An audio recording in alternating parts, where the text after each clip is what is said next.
Alright, what's up guys? My name is Zach, and today I am driving a 2012 Suzuki Equator. Up front is a 4.0 liter V6, and down below is a 5-speed automatic transmission. Now I am super excited to be driving the Suzuki Equator for one reason. I think these are so interesting, so fascinating, and this has been a bucket list car for me to review almost since I've started reviewing cars. This is a rebadged Nissan Frontier, and so I jumped at the opportunity to film this Equator. I wasn't even supposed to film it today. I drove out here to drive a Ford Mustang convertible, and when I pulled up, I saw the Equator, and I said, please, please let me film it. And so the owner obliged. So I'm excited to share this quirky truck with you today. But if you would like to share your quirky vehicle with me, you can head on over to my website, zackpradel.com/submit. It's a quick and easy submission form, takes under a minute to fill out, and I come out to you. But let's get back to that 4-liter V6 under the hood, making about 261-ish horsepower. Well, there were two engines offered here in the Equator. This 4-liter V6 was the bigger option, or there was the 2.5 liter that came out of the Nissan Altima. This is the one you want. It's going to be torquey, it's going to be able to do more truck things, and it has been pretty reliable. In this truck's 171,000 mile life, the owner hasn't had any issues, and so that is fantastic to see. Like I said, paired to it is an automatic transmission. You could also find these in manual, although they were very rare. It's shifting, it's doing the job, and I'm not really impressed by it in any other way. Last but not least, this particular Equator is 4-wheel drive, and we'll talk about how to select that a little bit later on. So how does it feel to drive the Suzuki Equator? It is absolutely no different than the Frontier. It is a body-on-frame vehicle. It does have a little bit rougher suspension because it is a truck and meant to do truck things. However, that's not a bad thing. It's very easy to drive. The only downside of the driving experience is the god-awful turning radius. Now, this was fixed supposedly in later Frontiers, but for the Suzuki Equator, they have an awful steering ratio. It's like turning a cruise ship, and that carries over to the Frontier as well. Both the Frontier and the Equator from this era are the same. So with that stuff out of the way, let's talk about the interior. Well, in front of me, I have 4 gauges. Off to the left is my coolant temperature, tachometer, and oil pressure. And off to the right is my speedometer, battery voltage, and fuel. I like how compact they got all of these gauges into one little area. On the steering wheel, on the left, don't have anything. On the right, I do have my cruise control option, so this is an asymmetrical steering wheel, and it has that Suzuki badge right in the middle, which I love to see. Off to the left, I do have a climate control vent and my power mirrors, as well as my cargo lamp. And moving on to the door, we have lock and unlock, child locks, and our power windows. Moving into the center, we have a little cubby up top, and the radio. This is the same radio found in the Nissans. No smudges here. It's actually held up pretty well. And I do have a CD player, which is nice for 2012. And then we have our climate controls. So fan speed off to the left, temperature off to the right, where to send it in the middle.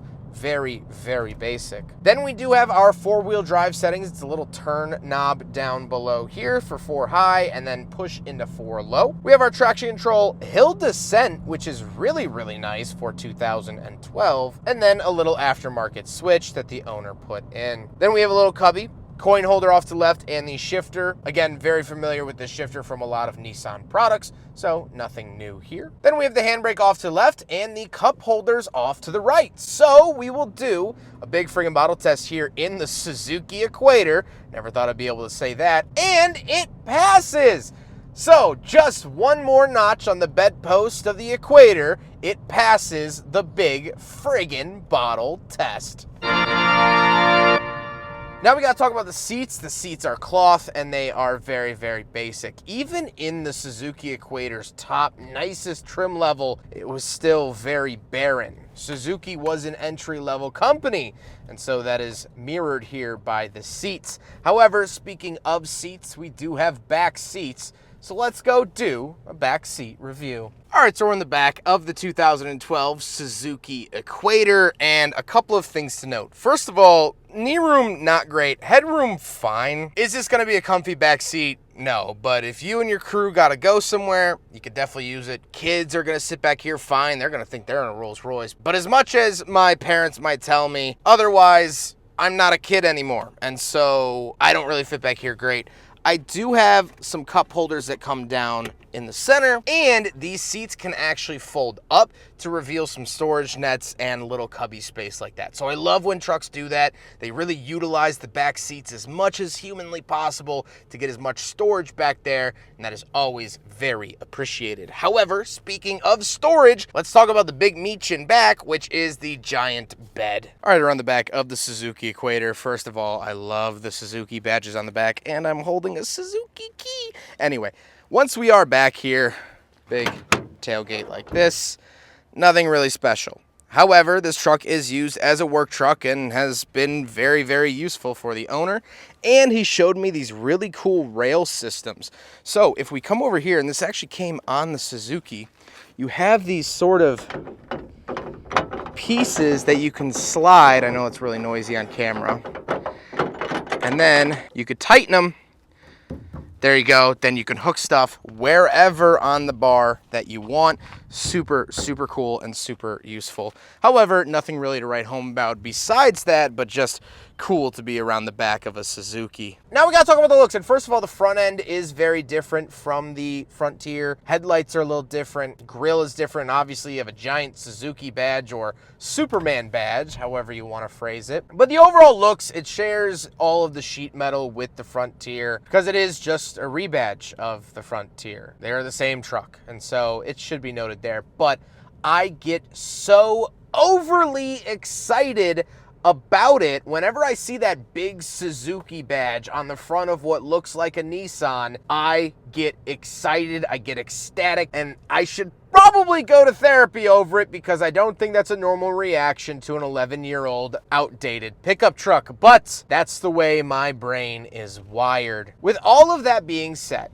let's get on to my final thoughts. What do I think finally driving a Suzuki Equator? Well, in terms of actual driving dynamics, this is literally nothing special or nothing out of the ordinary from other vehicles that I've driven. I've driven other Frontiers, drives identical to it. I've driven other Nissans, I've driven other little pickup trucks. It's the same thing. I have nothing new to tell you. But what I would like to talk about is Suzuki as a brand. Suzuki lasted here in the States only about 2 decades. Not a whole lot of time, and actually, why I was so excited when I found out this was 2012, this is actually the last model year for Suzuki products. They started backing out of the American market in 2011, and they only sold 26,000 2012 models, and that's across all of their vehicles. Not only this, but that little sedan they had, the Kizashi or Kobayashi Beef one. And so this, I'm not quite sure where it fell in the production line, but is one of the last Suzukis to be sold here in the United States. Now, motorcycles, that's a different story, but for passenger vehicles, they left the market and haven't returned. They didn't really see much profit, and they didn't really have much market hold. So they said deuces, and they peaced out for life. And I always find it interesting to be driving something that is no longer available. It makes me wonder what Suzuki would have done with the brand new redesigned 2023 Frontier. Maybe Suzuki would have been electrified by now. And I guess we can look at other markets. Here's what they sell worldwide.